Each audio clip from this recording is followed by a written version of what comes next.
Ukol dito sa Bagyong Paulo na ngayon ay nasa labas na nga po ng ating Philippine Area of Responsibility at tinatawag na natin siya sa international name na MATMO. Ngayon ay severe tropical storm category pa rin po ito habang binabaybay ang South China Sea.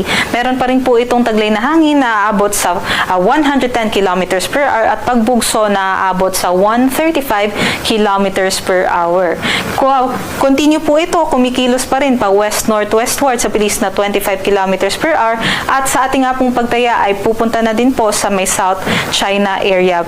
Before maglandfall, posible pa rin po ito mag-intensify bilang isang typhoon category. At kanina nga pong alas 11 ng umaga ay wala na nga po tayong wind signal na nakataas sa anumang bahagi ng ating bansa dahil malayo na nga po itong si Bagyong Paulo sa ating mga kalupaan. At yun na lang pong posibleng mga epekto, no, yung mga pagbugso-bugso mga hangin dito po sa may Northern Luzon area dahil po dito sa Bagyong Paulo.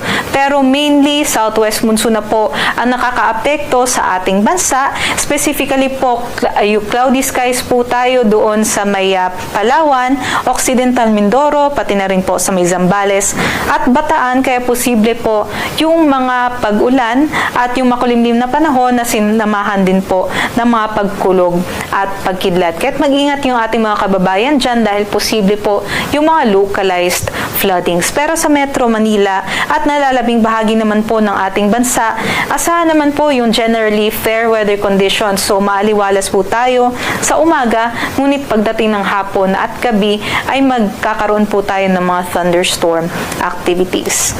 Next naman po natin, ito naman pong tropical depression na nasa labas pa ng ating Philippine Area of Responsibility. Ito nga po ay low pressure area pa kaninang umaga, ngunit ngayon po ay nag-develop pa ito further at naging bagyo.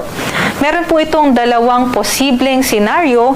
Posible po ay hindi po ito pumasok ng PAR kung mag-i-interact po ito doon sa stationary front na nasa may Japan area at magre-recurve na lang po o dediretso papunta sa may Japan.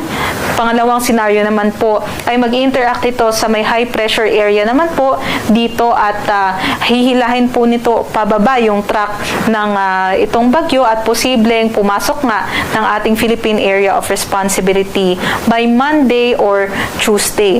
Ngunit inaasahan naman po natin na kahit pumasok po ito ng PAR ay hindi natin ito nakikitaan ng direktang epekto sa anumang bahagi ng ating bansa. Posible nga po dito lamang po siya sa may northern boundary ng PAR at mag-exit din naman po na hindi po nagbibigay ng direktang epekto sa anumang bahagi